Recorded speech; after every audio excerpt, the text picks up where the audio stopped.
Olá, como vão vocês? Eu sou a Fátima e com a Mona apresento o módulo 8 para ler, ver e ouvir, finalizando então o curso Emergências Epidemiológicas e Mobilidade Humana. Esse módulo traz diferentes abordagens sobre os vários temas que vocês viram no correr do curso. Eles enriquecem a nossa visão de mundo e nos aproximam de outras realidades. Então, pinturas, a literatura, filmes, músicas, as artes em geral, nos ajudam a perceber melhor, a questionar com mais consistência, né? A discutir com mais propriedade e a entender mais profundamente esses temas tão presentes no nosso cotidiano. Vou falar nessa aula sobre livros e filmes, né? Essa segunda aula do curso. E então eu acho que podemos começar.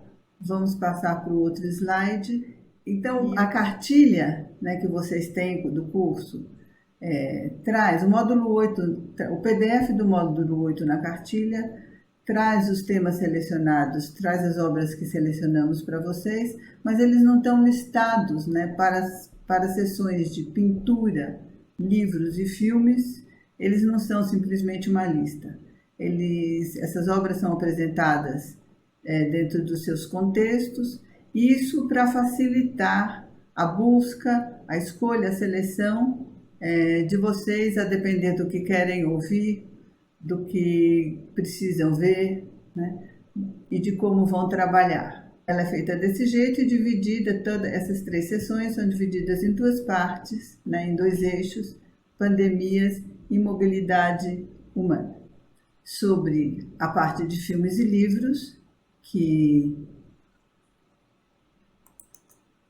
Então, rapidamente falando, temos aqui a estrutura, né, dessa segunda parte do módulo 8, como ela se apresenta no PDF. Então, temos filmes, curtas e animação, apresentação dessa seleção por temas, né?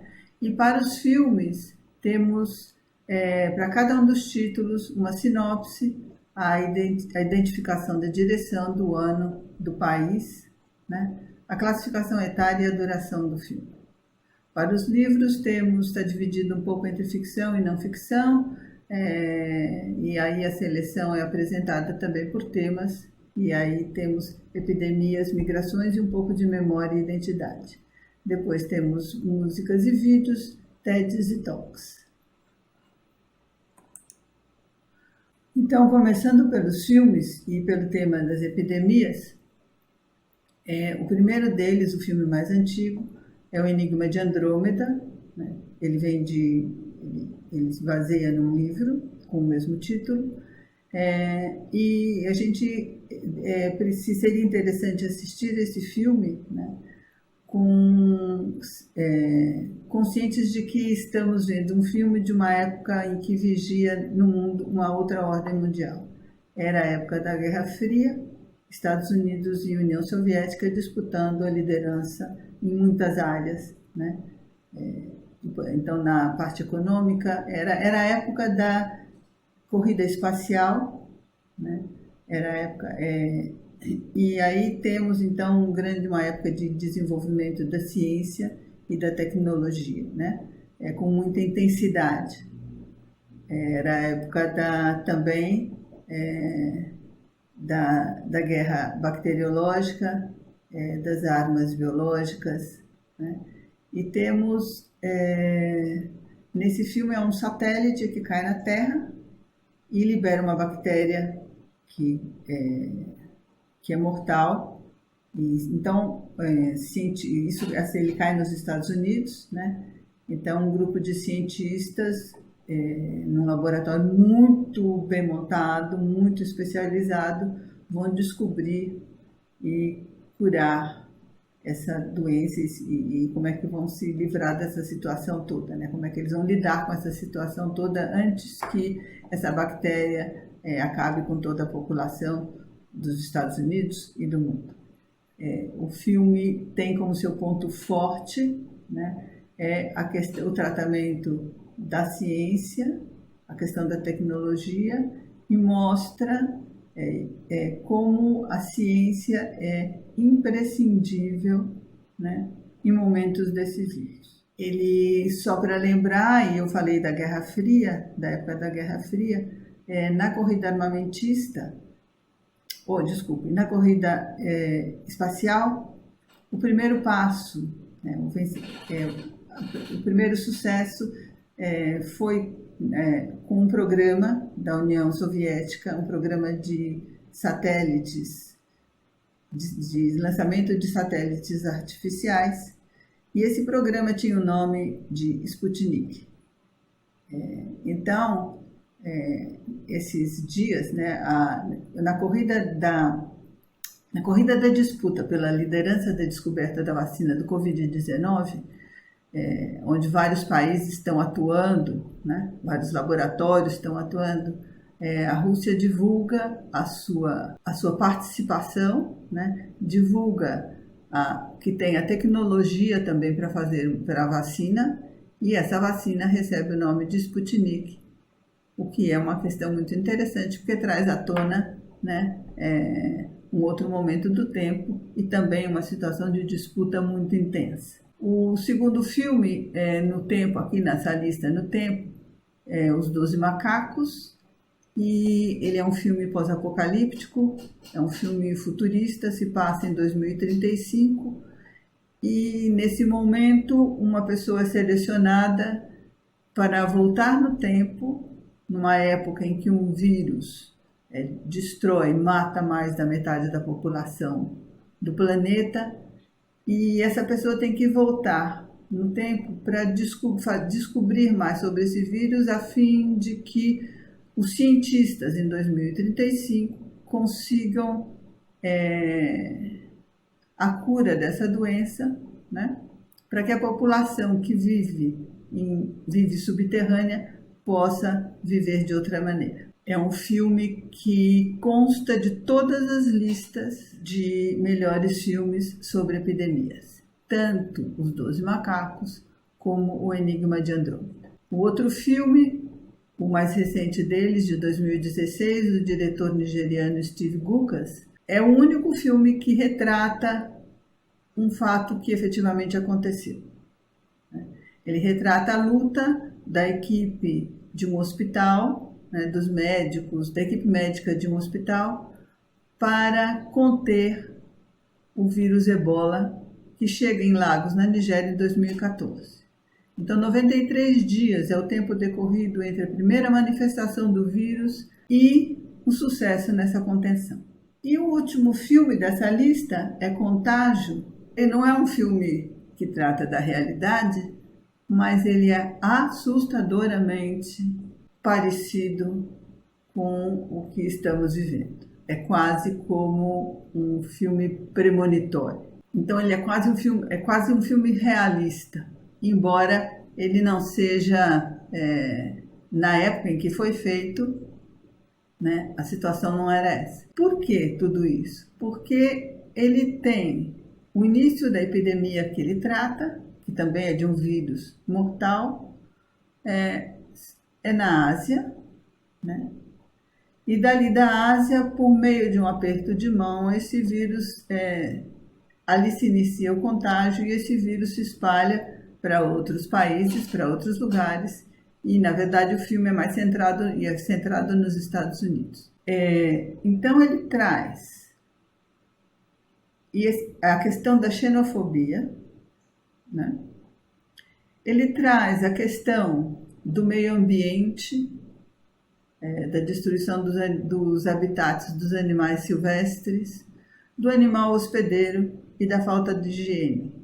Porque no filme, o contágio, a cadeia de transmissão se dá, destrói-se um habitat de uma colônia de morcegos, esses morcegos mudam de lugar, um deles come uma banana, um pedaço da banana cai, um porco come essa banana, e o chefe de cozinha que manipula esse porco para fazer um prato precisaria de mais higiene para cumprimentar a pessoa, quer dizer, ele acho que passa a mão no avental, não sei, alguma coisa assim, e cumprimenta uma pessoa, e aí o vírus se difunde. Vocês, com o capítulo, com o módulo 7, né, podem discutir essa questão, né, porque tem com muito mais pertinência. Tem também, né, a possibilidade, o filme também traz à tona a questão da teoria, sei lá, da conspiração, digamos assim, porque ele tem também tem no filme a questão do vírus criado em laboratório, né? Poderia ser um vírus criado em laboratório. Outra coisa que o filme traz é a quarentena, a necessidade de quarentena, do isolamento, a disputa pela liderança das vacinas entre os países, entre os laboratórios, a questão ética, né? E também traz, por incrível que pareça, né, a divulgação, o lançamento de um remédio, né, que se coloca como a cura de todos esses males que esse vírus traz, né? Então, a corrida às farmácias, tudo isso para se obter o que seria, no caso, a cloroquina do filme, né? Então, é um filme muito próximo da realidade, né? Embora ele tenha sido feito há quase 10 anos atrás. Então, esses 4 filmes estão aí para vocês verem e discutirem e pensarem sobre o assunto, né? Fazem parte, então, do tema epidemias. Esses 4 no meio de muitos outros que existem. E aí, os livros que eu coloquei aqui, 2 deles foram escritos por autores que testemunharam, cada um a seu tempo, as epidemias. Então, 2 deles contam, de alguma maneira, seu testemunho, a sua experiência naquele momento. O primeiro é do inglês Daniel Defoe, que era criança e morava em Londres, quando a peste assola a cidade e mata mais de 100.000 pessoas. A sua família sai de Londres, né, para evitar esse destino. Todos sobrevivem e anos depois, então, ele escreve com a ajuda, eu suponho, de testemunhos, um pouco de lembrança, porque ele era muito pequeno na época, e ficção, o livro O Diário do Ano da Peste. O outro escritor, que também testemunhou uma epidemia, é o memorialista brasileiro Pedro Nava, que sai das Minas Gerais, jovem adolescente, e vai para o Rio de Janeiro, que à época era a capital federal, continuar seus estudos, aprimorar seus estudos, né? E nesse período no Rio de Janeiro acontece a gripe espanhola. Então ele tem um capítulo no livro Chão de Ferro especificamente sobre isso. Temos também um outro escritor, Boccaccio, que testemunhou também a epidemia, que também viveu, né, uma época da grande epidemia, mas seu livro Decameron trata de forma diferente um pouco essa questão, né? São jovens que saem de Florença, se deslocam para uma vila fora da cidade e lá contam histórias e aí esse livro aborda essa questão de uma forma bastante diferente, mas é um clássico, como todos sabem, né, da literatura. Temos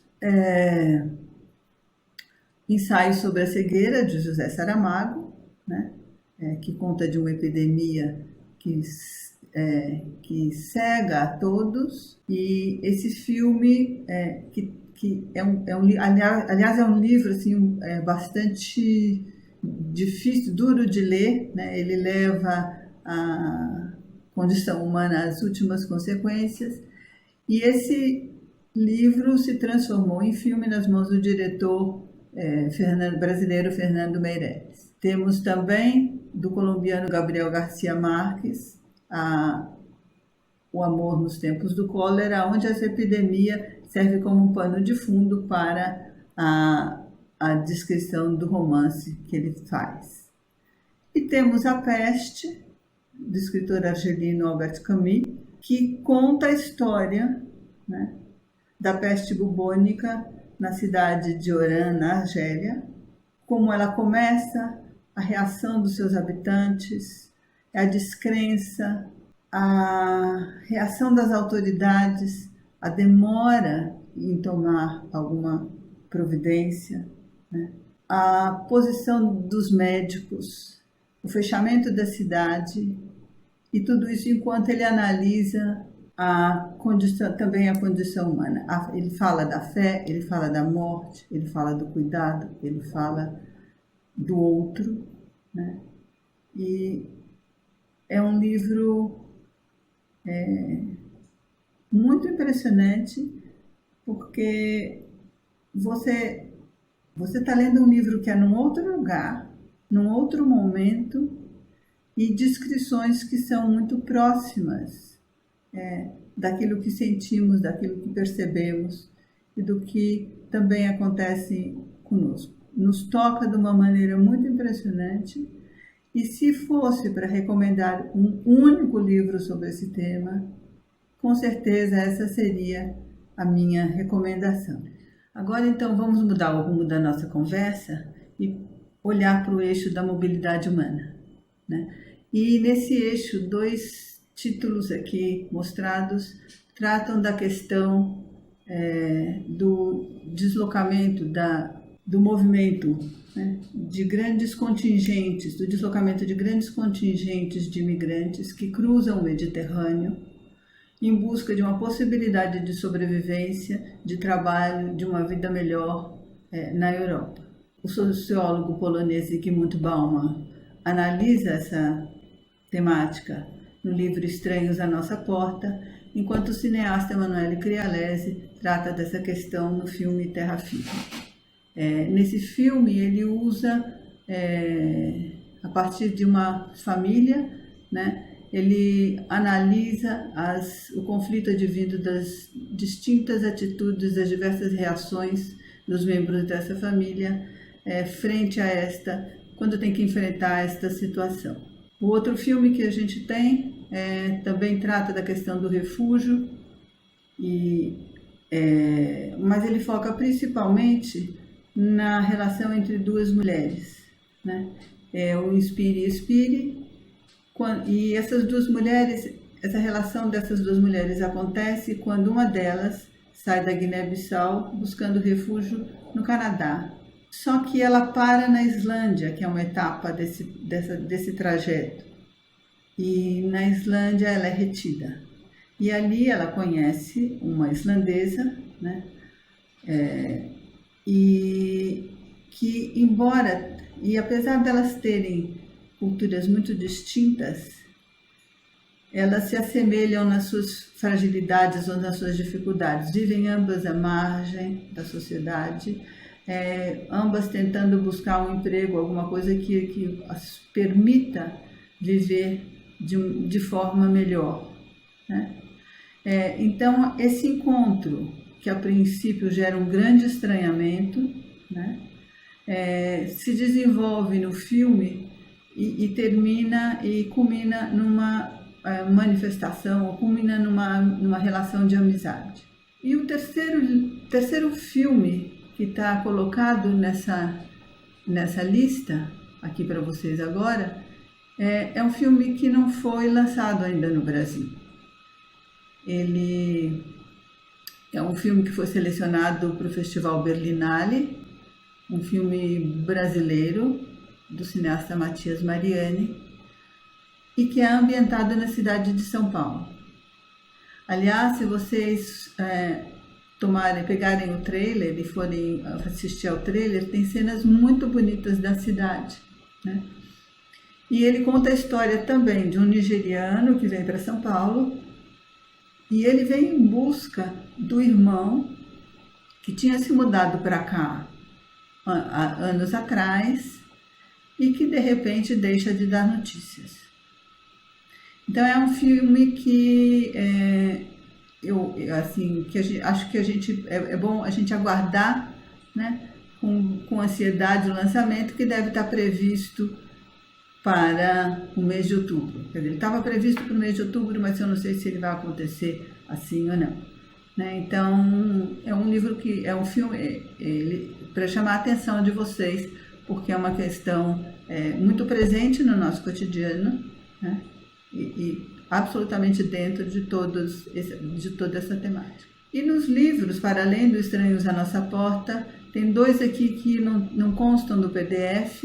Primeiro, A Jornada de Henrique, é como um livro-reportagem, onde a Sônia Nazar, essa jornalista, ela refaz o trajeto do menino Henrique, né, que sai de Honduras e vai para os Estados Unidos em busca da sua mãe, que foi para lá trabalhar, né, e poder mandar remessas para sustentar a família em Honduras.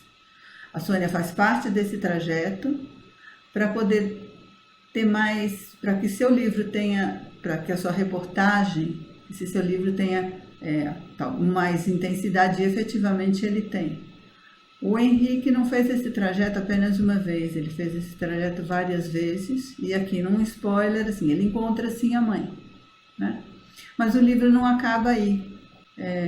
O livro também trata de outras questões, né, que dizem, ele trata de outras questões que são relativas a esse aspecto. Por exemplo, quando é o tempo de voltar? Depois que você vai para um país e consegue trabalho, começa a ganhar dinheiro, consegue deixar a vida da sua família melhor, quem determina o tempo de voltar? Quando é isso? Aqui do lado do menino como é esta mãe, né, que sim, vai trabalhar para fora, vai trabalhar em outro lugar distante de mim, mas que me deixa aqui. No meio de várias outras questões, né, esse livro conta a história e conta um pouco como funciona esse ciclo vicioso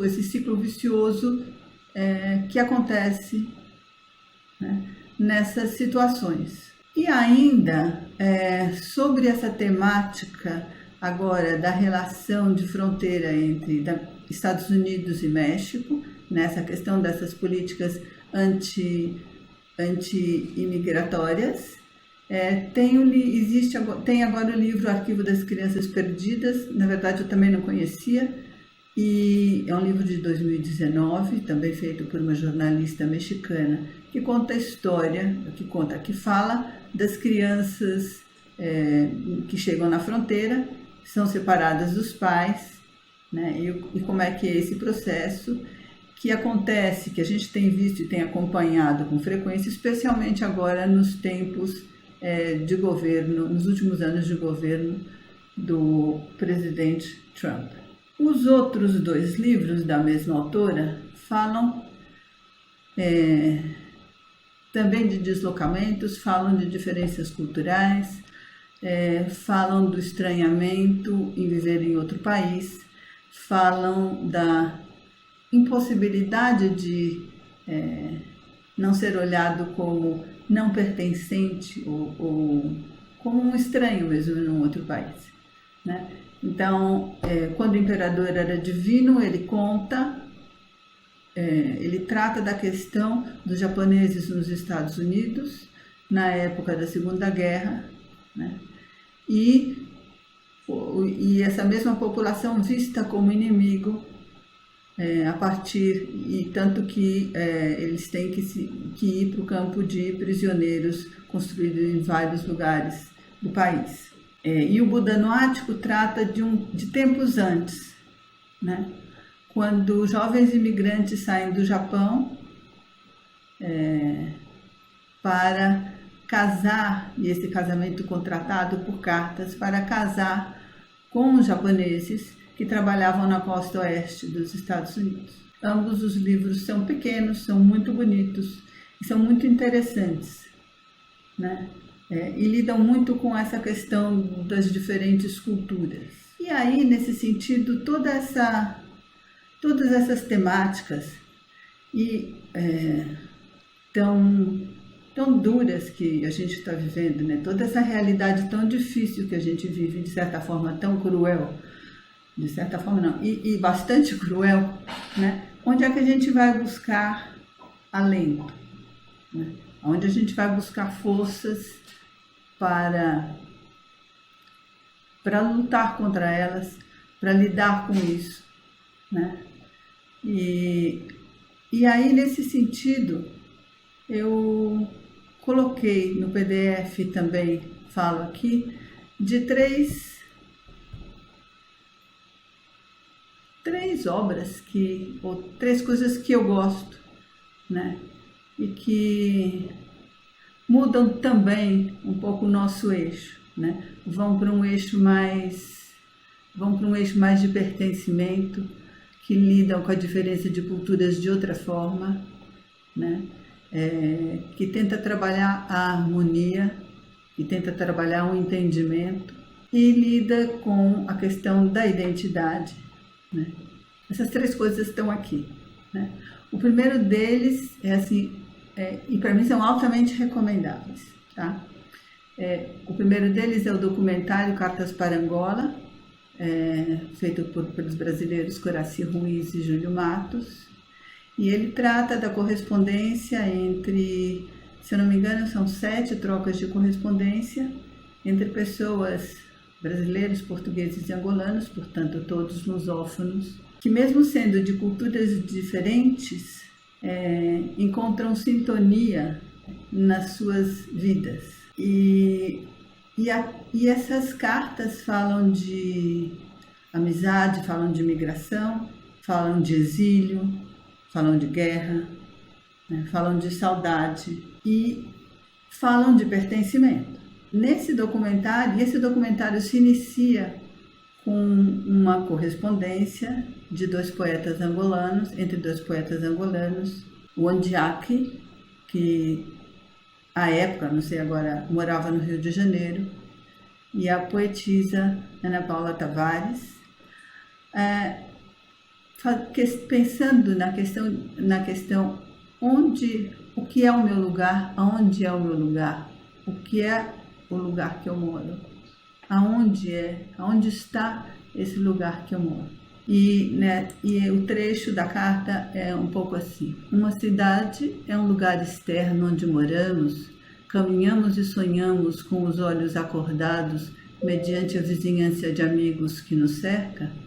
Ou uma cidade é um lugar interno que nos persegue, do lado de dentro dos olhos e mora no nosso coração como uma âncora pesada que nos mantém presos à memória de lugares de outro lugar?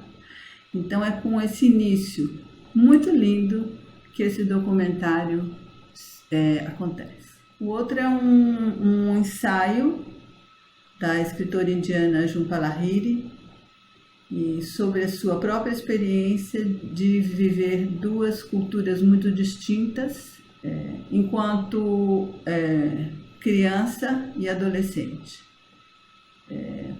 Ela é indiana-americana e o grande conflito que ela carregou durante todo esse período, né? Porque ela não pertencia, ela se sentia não pertencente a nenhuma das duas, porque nenhuma dessas duas culturas ela conseguia viver plenamente. É um texto muito interessante e ela tem uma produção também muito interessante. Ela é muito ligada à questão do idioma, né, da língua como identidade cultural e como a forma de você conseguir colocar todas as suas emoções, todos os seus sentimentos, assim, expor tudo isso de uma maneira mais plena. E não foi nem em Bengali e nem em inglês que ela conseguiu isso. E aí, se vocês quiserem, vocês podem continuar. Eu vou deixar para vocês a curiosidade sobre a continuação da história da Jhumpa Lahiri na sua busca. E por último, é a apresentação do artista uruguaio Jorge Drexler, que, usando uma métrica poética específica, usando um ritmo, né, a partir dessa métrica, dessa estrutura métrica na poesia, e a partir de um ritmo musical, ele constrói uma aula, essa intitulada Music, Poetry e Identity, ou Música, Poesia e Identidade, espetacular. né?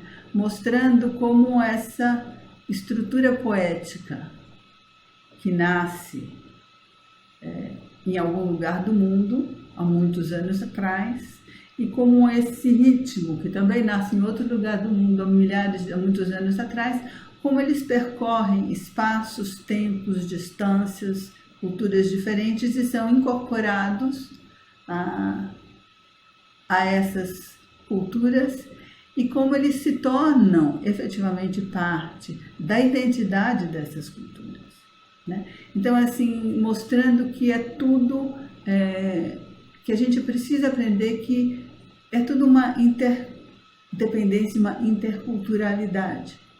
E é uma aula, na verdade são duas apresentações que ele tem, ambas muito bonitas, mas essa é particularmente especial. E aqui, antes, eu deixo a vocês também acho que uma síntese de todo o curso, porque é um poema, né? Um poema sobre racismo e imigração em época de coronavírus, né? Que foi feito na Inglaterra, né? The Guardian publica esse poema.